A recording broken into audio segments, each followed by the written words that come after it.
vous vérifiez par vous-même qu'il n'y a aucun effort à faire pour cesser de se prendre pour quelqu'un.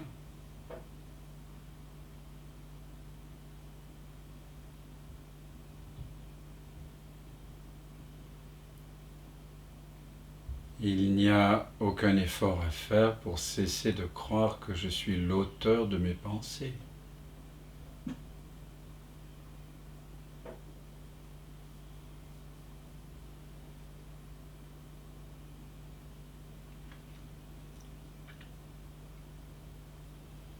Il n'y a aucun effort à faire pour cesser de croire que je suis l'acteur des actes qui s'accomplissent au travers de ce corps mental-ci.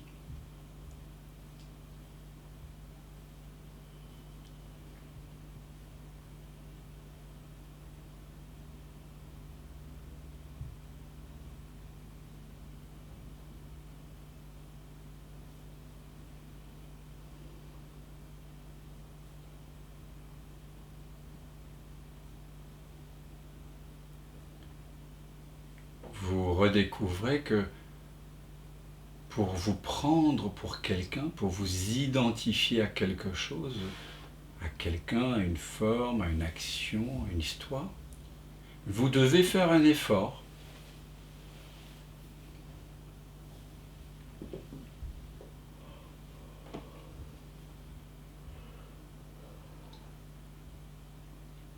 Puis vous découvrez que ce n'est pas la peine de faire cet effort.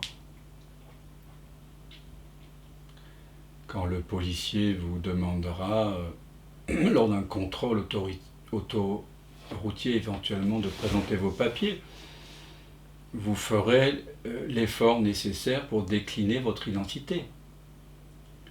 Lorsque votre collègue, votre supérieur ou subalterne dans l'entreprise vous demande une information, vous ferez l'effort nécessaire pour la fournir.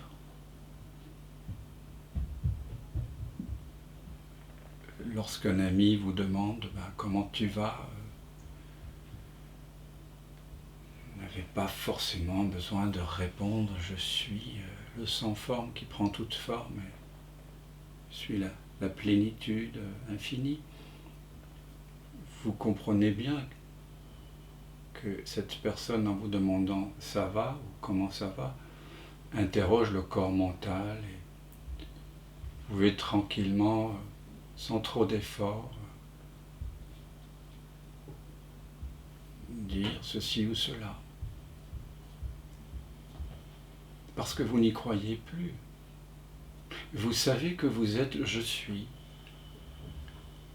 Je suis qui se promène, voilà, costumé en tant que Maxime, Marilène, Dominique, Agnès, Sylvie, Amélie, Arnaud, Jean-Paul, Eugenio, Sophie, Céline, Laure, Monia, Laurence, Anne, Jeanne, Agnès, Ostalier, Philippe, etc.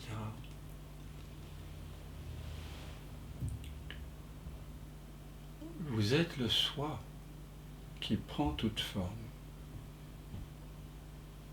Mais momentanément, il peut être nécessaire, en tant que fonctionnement, de décliner votre identité. Et vous savez que vous faites référence au corps mental, mais celui-ci apparaît dans cette présence.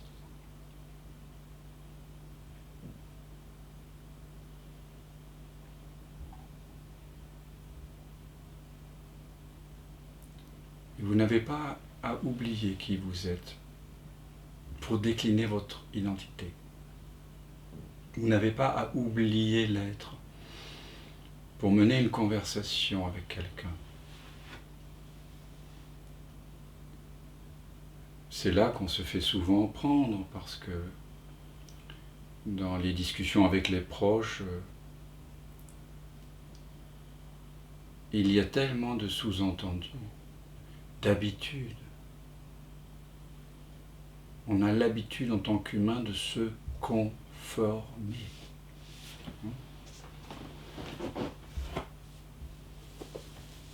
C'est très puissant.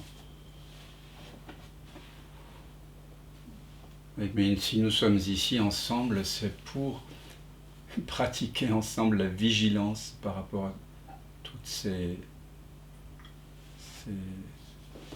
fonctionnements humains vis-à-vis de la conformité. Alors, il y a des règles, et on peut continuer à respecter les règles d'une société.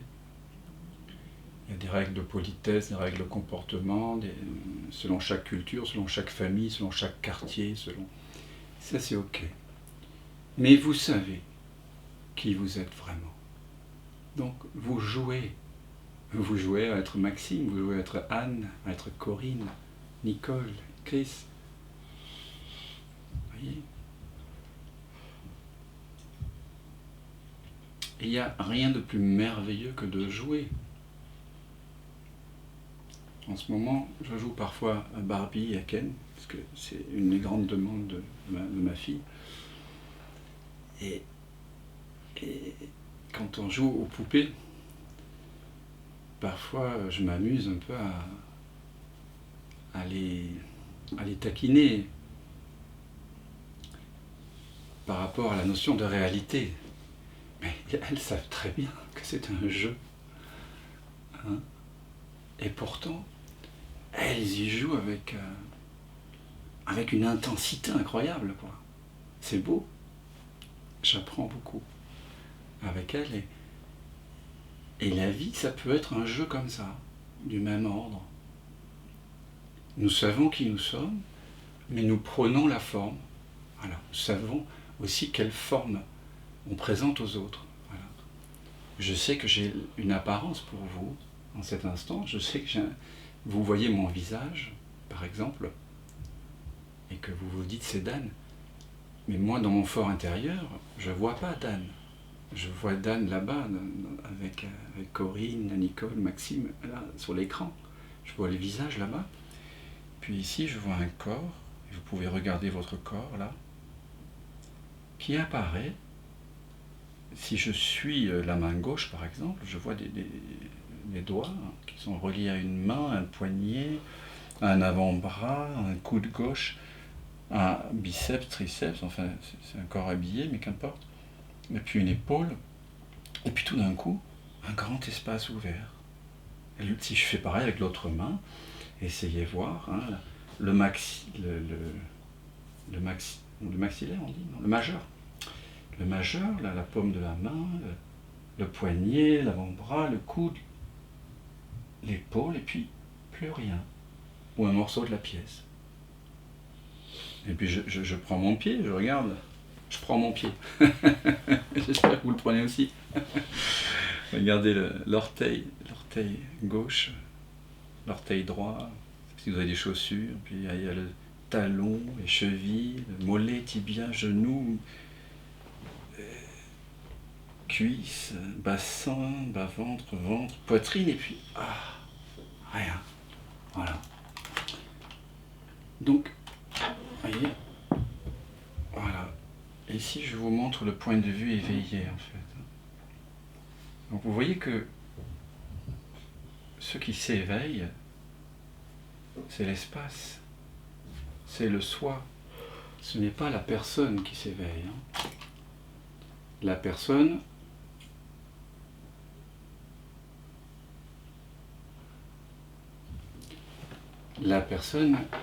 c'est un cadavre.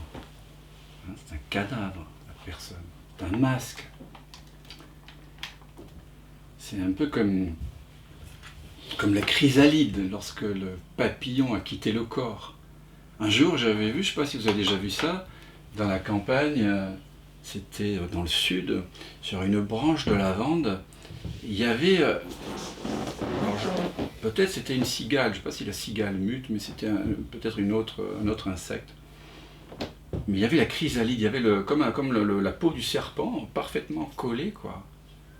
Mais vide, voilà, coquille vide. C'est étrange. Il y a quelque chose en nous, par contre, qui est vivant, qui est toujours là, toujours présent, et qui voit ce corps apparaître et disparaître.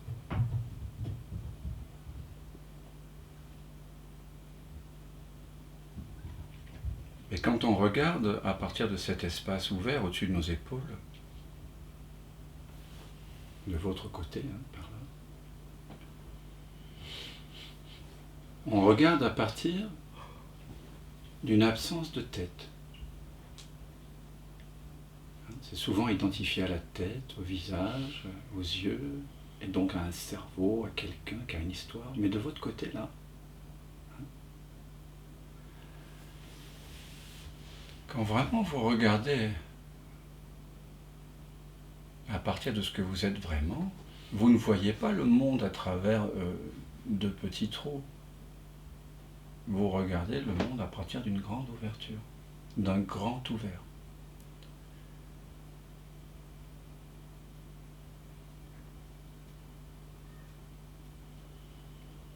Et pour ma part, lorsque ce grand ouvert se révèle dans toute sa splendeur, je ne peux pas dire ce que c'est qui regarde. C'est pas Dan qui regarde. Ça regarde. Cela voit. Mais il n'y a pas quelqu'un qui voit. Lorsque j'écoute les sons, à partir de ce que je suis vraiment, il y a écoute. Il y a entendre, bien sûr. Mais il n'y a pas quelqu'un qui écoute, qui entend. Il y a peut-être la pensée qui surgit dans cet espace de conscience et qui dit bah tiens, c'est toi qui écoutes, mais ce n'est qu'une pensée qui elle-même apparaît dans cet espace qui précède la pensée. Il y a des sensations, mais il n'y a pas quelqu'un qui sent les sensations. Il y a juste sentir. Il n'y a pas besoin d'imaginer quelqu'un qui sent pour sentir. Pourquoi faire cet effort-là? Pourquoi faire des efforts?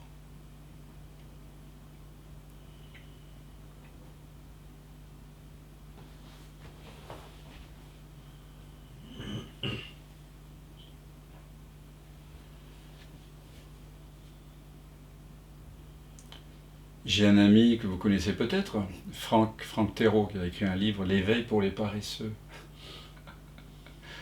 J'aime bien. Il écrit très bien, Franck.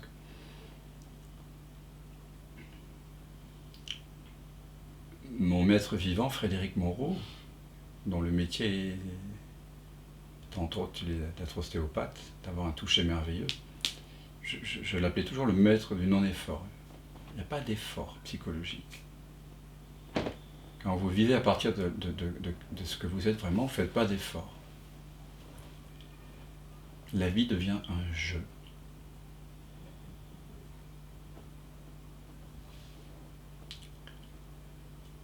Il n'y a pas de dramaturgie. Il y a des drames qui surgissent dans nos vies apparentes, de façon apparente.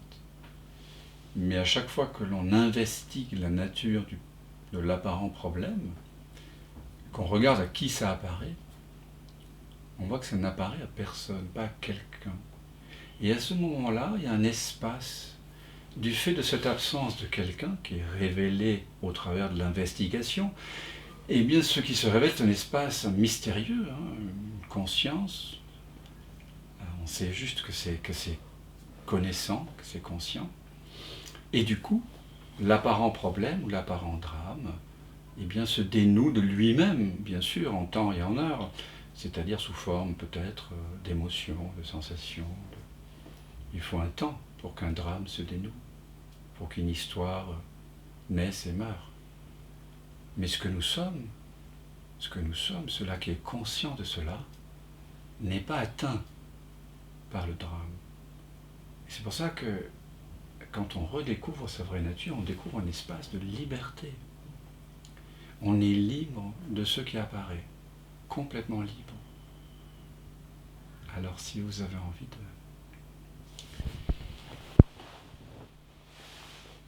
de partager cette liberté ou la non-liberté que vous imaginez ou dont vous avez l'impression.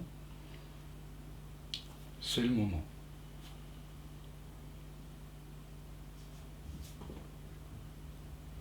Sinon, nous pouvons simplement demeurer en silence et goûter à cette liberté que nous sommes.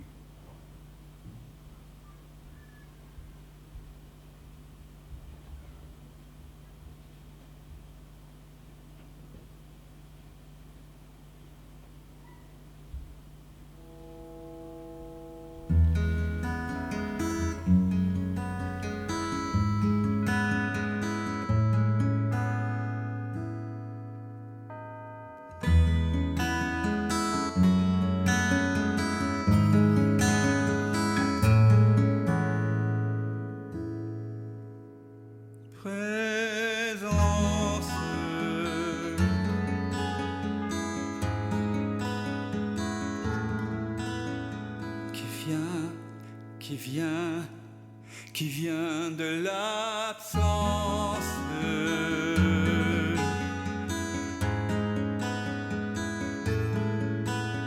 qui se rêve présent, qui donne naissance à ce grand rêve qu'est l'univers et que l'on nomme la vie. Mais la vie, c'est quoi? C'est quoi? La vie n'est que danse, évidence de l'unique présence. Et tout prend naissance en toi qui jamais ne commence.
C'est vraiment maintenant que ça commence. Je m'émerveille en ce silence. Tout naît, tout meurt dans la présence.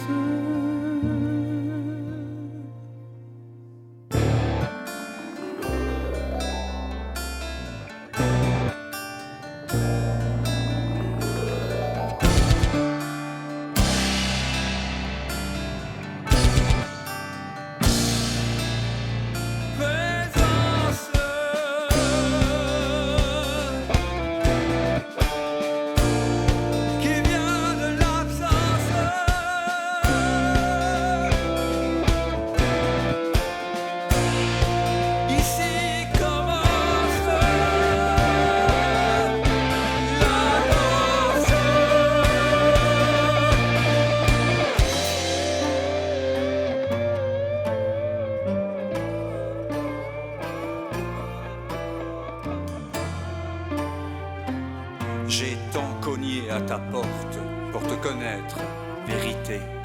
J'ai frôlé folie, j'ai cogné jusqu'au sang. Un jour, la porte s'est ouverte et j'ai su que j'avais frappé de l'intérieur. C'est le mystère infini de la jouant à être